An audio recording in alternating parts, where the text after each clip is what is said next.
CSE 2022 mains exam आज से start हुआ।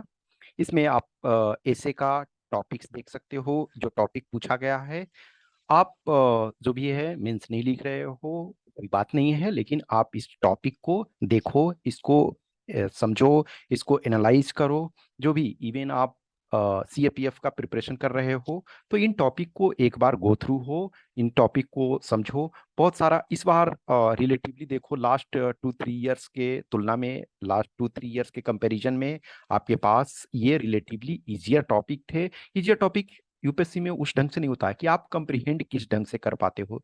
जैसे सेक्शन ए आपका जो है, सेक्शन ए में जो है आर्थिक समृद्धि हासिल करने के मामले में वन सर्वोत्तम प्रतिमान होते हैं। Means forest are the best case studies for economic excellence. आप किसी भी कंट्री का जो इकोनॉमी और इन्वायरमेंट में जब आप इंपॉर्टेंस किसको देते हो, बहुत बार मेजोरिटी ऑफ टाइम इकोनॉमी को हम देते हैं, लेकिन सिर्फ इकोनॉमी ही हमें फोकस नहीं करना चाहिए, इन्वायरमेंट को भी देखना चाहिए। तो जैसे हम फॉर एग्जांपल ऐसे आपको जैसे दिए थे कि जो किसी भी कंट्री का हम जो डेवलपमेंट या उसके जो लेवल को मापते हैं तो एनिमल्स को कैसे ट्रीट करते हैं, तो इसी प्रकार यहाँ क्या है कि हम जो है फॉरेस्ट को किस ढंग से ट्रीट करते हैं। फॉरेस्ट की कंडीशन अच्छी है, दैट्स मीन इकोनॉमी के कंडीशन में भी वो बेटर हो सकता है। ओके, नेक्स्ट है आपका कवि संसार की अनधिकृत रूप से मान्य विधायक होते हैं। Means poets are the unacknowledged legislature of the world.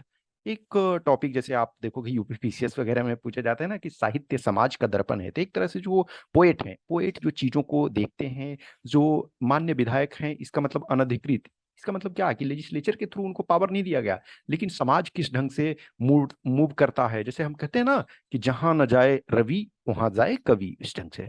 Third है इसमें इतिहास वैज्ञानिक मनुष्य के रूमानी मनुष्य पर विजय हासिल करने का एक सिलसिला है। Means history is a series of victories won by the scientific man over the romantic man.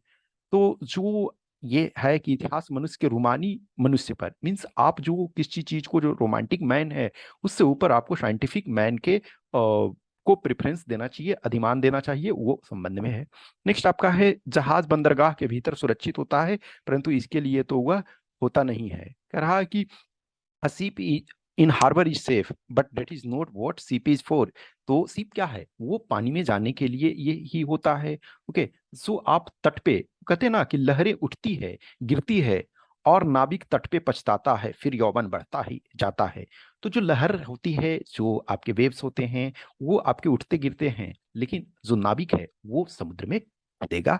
तो ये आपका 4 सेक्शन ए में है। और ये आपका जो सेक्शन बी है उसमें से आपका है कि क्वेश्चन नंबर 5, यानी कि छप्पर मरम्मत करने का समय तभी होता है जब धूप खिली हुई हो। Means the time to repair the roof is when the sun is shining. That's mean, इसका मीनिंग क्या है कि आप समय के पहले चीजों को करो, कि बारिश जब स्टार्ट हो गई है तब आप उसको मरम्मत नहीं कर सकते हो। इसका मतलब क्या, प्रॉब्लम जब आपके सर पे आ गया है तब आप उस चीज को नहीं कर सकते हो। सेम सिचुएशन लाइफ के हर डायमेंशन में है ये। तो सिर्फ ये जो है रीड बिटवीन द लाइन आपको देखना है। ये आपका है आप उसी नदी में दोबारा नहीं उतर सकते। You can not step twice in the same river.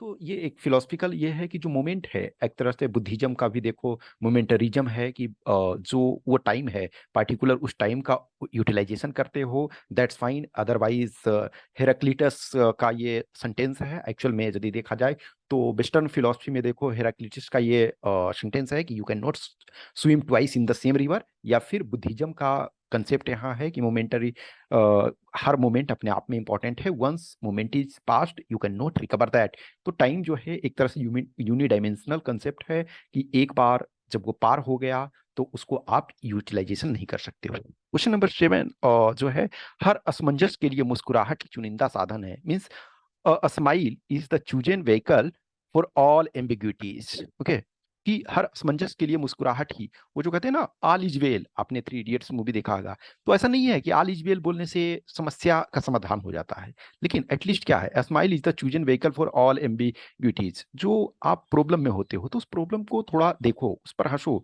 जो कहते हैं ना कि कोई भी यदि ताला है तो ताला है तो उसकी चाबी भी है। चाबी एक तरह से पहले बनाते हैं ताले से, क्योंकि जब ताला है और उसका चाबी नहीं है, वो यदि खुल नहीं सकता है, उस ताले का कोई इंपॉर्टेंस नहीं है। क्वेश्चन नंबर 8, केवल इसलिए कि आपके पास विकल्प है, इसका यह अर्थ कदापि नहीं है कि उनमें से किसी को भी ठीक होना ही होगा। कह रहा just because you have a choice it does not mean that any of them has to be right.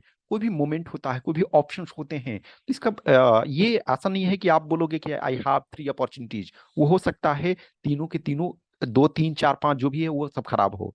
वो जो एक ये कहते हैं ना हम लोग के यहाँ कि कोई निरप हो ही हमें क्या हानि।